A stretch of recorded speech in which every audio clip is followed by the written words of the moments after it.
O Brasil colônia foi um período profundamente marcado por transformações culturais, sociais e religiosas. Entre os agentes dessas transformações, os missionários desempenharam um papel central, atuando como intermediários entre os interesses da coroa portuguesa, os povos indígenas e a nova estrutura colonial que se formava. Neste vídeo, vamos explorar com clareza e responsabilidade qual foi de fato o papel dos missionários no Brasil colônia. Fique até o final, se inscreva no canal Além do Tempo, deixe o seu like e compartilhe este vídeo com outras pessoas que gostam de história. Desde os primeiros anos após o descobrimento do território que viria a ser chamado de Brasil, a coroa portuguesa percebeu que a religião cristã, mais especificamente o catolicismo, poderia ser uma ferramenta poderosa na consolidação do domínio sobre as novas terras e seus habitantes. Por isso, desde o século XVI, missionários foram enviados ao Brasil com a missão de evangelizar os povos indígenas. Essa ação era, ao mesmo tempo, um projeto religioso e político, pois a conversão dos nativos era vista como uma forma de integrar essas populações à sociedade colonial e de enfraquecer possíveis resistências. A ordem religiosa mais atuante nesse processo foi a Companhia de Jesus, fundada em 1534 por Inácio de Loyola. Os membros dessa ordem ficaram conhecidos como jesuítas. Eles chegaram ao Brasil em 1549 e passaram a exercer forte influência na vida colonial. Seu trabalho não se limitava à catequese. Os jesuítas fundaram escolas, ensinaram o idioma português, promoveram o ensino de ofícios e atuaram também como intérpretes entre os portugueses e os indígenas. Os missionários acreditavam que estavam cumprindo uma missão divina ao converter os povos originários. Eles viam os indígenas como almas que precisavam ser salvas, e muitas vezes consideravam suas culturas como atrasadas, ou mesmo como práticas demoníacas. Essa visão etnocêntrica levou ao apagamento de diversas manifestações culturais indígenas, como suas línguas, rituais, crenças e modos de vida. Os missionários buscavam substituir as práticas tradicionais por costumes cristãos e europeus, o que gerou profundas transformações nas comunidades indígenas. Ao mesmo tempo, os missionários, em especial os jesuítas, se colocaram em muitos momentos como defensores dos indígenas contra os abusos dos colonos.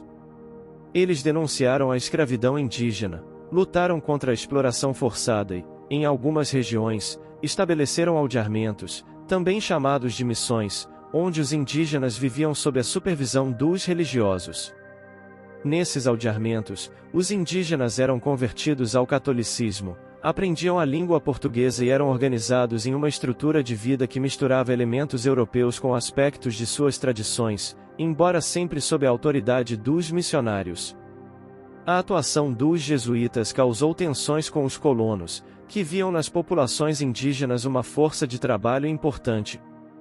Muitos colonos queriam escravizar os indígenas ou obrigá-los ao trabalho forçado, mas os jesuítas frequentemente resistiam a essas práticas. Essa postura protetora dos jesuítas, no entanto, não pode ser entendida como uma defesa total da liberdade indígena. Os indígenas sob a tutela dos jesuítas estavam submetidos a um rígido controle social e religioso. A liberdade de escolha e de expressão cultural era severamente limitada dentro dos aldeamentos missionários. Além dos jesuítas, outras ordens religiosas também atuaram no Brasil colônia, como os franciscanos, os beneditinos e os carmelitas.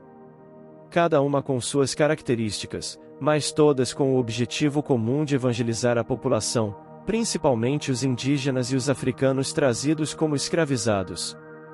Os missionários também tentaram converter os africanos, embora com menor sucesso, em parte por causa das barreiras culturais e linguísticas, e também porque os senhores de escravizados muitas vezes não se interessavam pela catequese de seus cativos.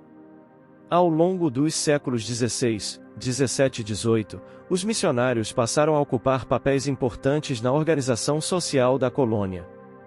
Eles eram respeitados, influentes e muitas vezes, os únicos representantes da coroa em áreas remotas.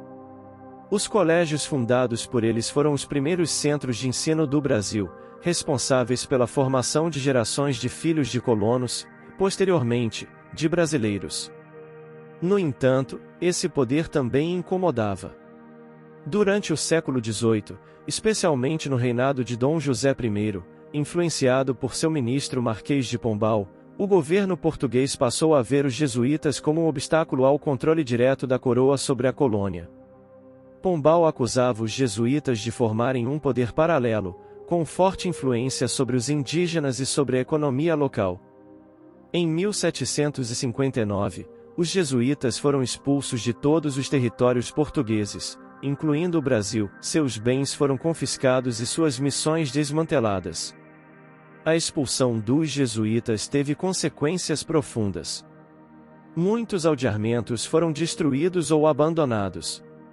Os indígenas que antes viviam sob a tutela dos missionários ficaram desprotegidos, e em muitos casos, foram escravizados ou forçados a fugir.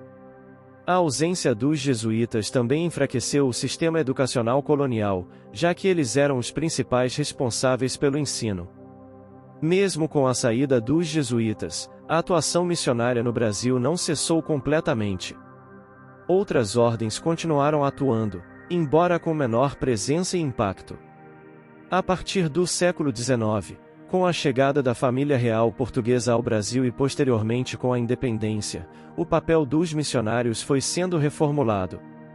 O processo de secularização do Estado, que avançou ao longo do tempo, reduziu o papel da Igreja na administração pública, mas a influência religiosa na cultura brasileira continuou forte. É importante refletir sobre o legado deixado pelos missionários no Brasil colônia. Por um lado, eles foram responsáveis pela introdução da educação formal, pela criação de aldeamentos que protegeram, em certos momentos, os indígenas contra a escravidão, e pela construção de uma rede religiosa que unificou muitas regiões do território. Por outro lado, também é inegável que contribuíram para a destruição de culturas indígenas, impuseram uma visão de mundo europeia e cristã sobre populações que tinham crenças e tradições próprias, e participaram de um processo mais amplo de colonização que envolveu violência, dominação e controle. O olhar histórico precisa considerar todos esses aspectos com equilíbrio. A atuação dos missionários não pode ser resumida apenas como benevolente ou cruel. Ela foi complexa, cheia de contradições, movida tanto por fé quanto por interesses políticos e econômicos. Entender esse contexto ajuda a compreender melhor como se formou a sociedade brasileira e como o legado colonial ainda impacta nosso presente. Ao estudar o papel dos missionários no Brasil colônia, é essencial não romantizar nem demonizar essas figuras. Eles agiram dentro de uma lógica própria de seu tempo, marcada por crenças religiosas absolutas, por estruturas de poder colonial e por uma visão de mundo que via a Europa como o centro da civilização. Ao mesmo tempo, não se pode ignorar que muitos missionários tiveram atitudes de compaixão, dedicação e esforço pessoal para proteger os mais vulneráveis dentro da ordem colonial. Nos dias de hoje, os estudos sobre esse período continuam evoluindo. Pesquisadores buscam novas fontes, reavaliam documentos antigos e tentam entender os impactos reais da atuação missionária a partir de múltiplos pontos de vista, inclusive dos povos indígenas, que durante muito tempo foram silenciados na narrativa histórica. Dar voz a esses povos e reconhecer seus saberes é uma forma de construir uma história mais justa e completa. Se você gostou deste conteúdo e quer continuar explorando os grandes temas da nossa história de forma clara, verdadeira e sem exageros, inscreva-se agora no canal Além do Tempo. Deixe o seu like, compartilhe este vídeo com outras pessoas que gostam de aprender sobre o nosso passado e ative o sininho para não perder os próximos episódios. A sua participação é fundamental para que possamos continuar trazendo conteúdos com responsabilidade e profundidade. Até a próxima!